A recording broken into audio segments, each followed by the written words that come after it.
Question 21 and 22 both involve calculations, so I'm going to do reveals so I can talk you through the calculations. So first of all, in an experiment, 4.2 moles of carbon monoxide, so that's that, were mixed with 2 moles of steam, and then we haven't got any carbon dioxide and any water, sorry, any hydrogen at this point. So I've got 4.2 moles of that, 2 moles of water, no carbon dioxide, no hydrogen. Look, it's a reversible reaction, so it can go in the forward direction and the backward direction. And then when dynamic equilibrium's reached, which is where the rate of the forward and backward reactions are the same and the concentrations of the reactants and the products are no longer changing anymore, then the concentrations of these will stay the same. Let's work out how many moles of products we've got. We've got at equilibrium, we've got 1.6 moles of hydrogen made. Now if you look, 1 mole of this and 1 mole of this react to make 1 mole of this and 1 mole of this. So I've just made 1.6 moles of hydrogen. I must at the same time make an equal amount 1 to 1 of carbon dioxide. I make 1.6 of this. How much carbon monoxide is used to make 1.6 moles of hydrogen? And the answer is 1.6. So 1.6 carbon monoxide is used up to make 1.6 moles of hydrogen because it's 1 to 1 to 1 to 1. And similarly, 1.6 moles of water is used up. So if I subtract that and work out what I've got at the end, 4.2 moles of carbon monoxide, 1.6 used up, I've got 2.6 remaining. 2 moles of water to start with, 1.6 used up, I've got 0.4 remaining. I've made 1.6 of carbon dioxide, 1.6 of hydrogen. Now my Kc is the concentration of carbon dioxide divided by, multiplied by the concentration of hydrogen, divided by the concentration of carbon monoxide, and divided by the concentration of water. Now concentration is number of moles divided by volume, and we haven't got the volume of the container. But the reason we've not got the volume container, it doesn't matter. We've got equal numbers of moles, 2 moles on the left-hand side and 2 moles on the right-hand side. And when you've got equal numbers of moles on each side, on the left-hand side and on the right-hand side, the volume of the container really doesn't matter when we're working out Kc.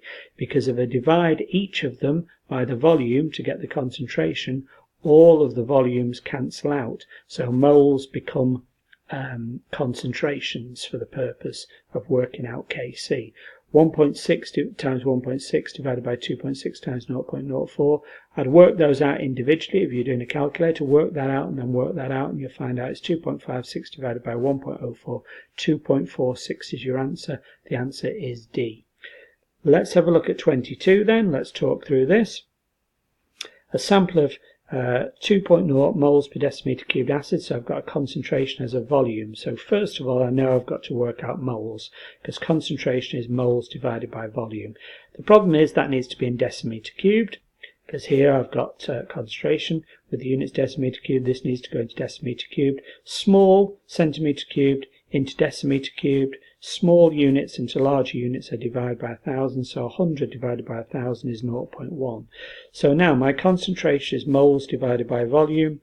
Concentration 2 equals number of moles divided by volume, 0.1 decimeter cubed. I've worked out then moles is 2 times 0.1. I've got 0.2 moles of a sample, and I knew that I needed to work out moles because I've been given concentration and volume. So it's directed me in that way. What volume in water should be added to this acid to dilute the sample to a concentration of 1.5 mole per decimeter cubed? Well, the number of moles of acid hasn't changed. All I've done is put it in a flask and added some more water.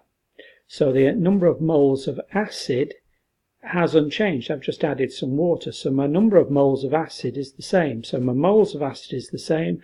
I know my concentration. So I know concentration, I know moles. I know concentration is moles divided by volume. My concentration is 1.5 because it tells me it there. My moles of acid haven't changed. I've only added some water divided by the volume of the flask, the volume of the liquid rather. So 1.5 equals 0.2 divided by the volume of the liquid. So I could say volume equals 0.2 divided by 1.5, 0.1333 recurring decimeter cubed. It's in decimeter cubed because units of concentration are decimeter cubed. So I could convert that into centimetre cubed, because all of these answers are required in centimetre cubed. How do I convert decimetre cubed into a smaller unit like centimetre cubed? I multiply by 1,000. 0.1333 recurring times by 1,000 is 133.3. So that's my final volume. So is 133.3 on there? No.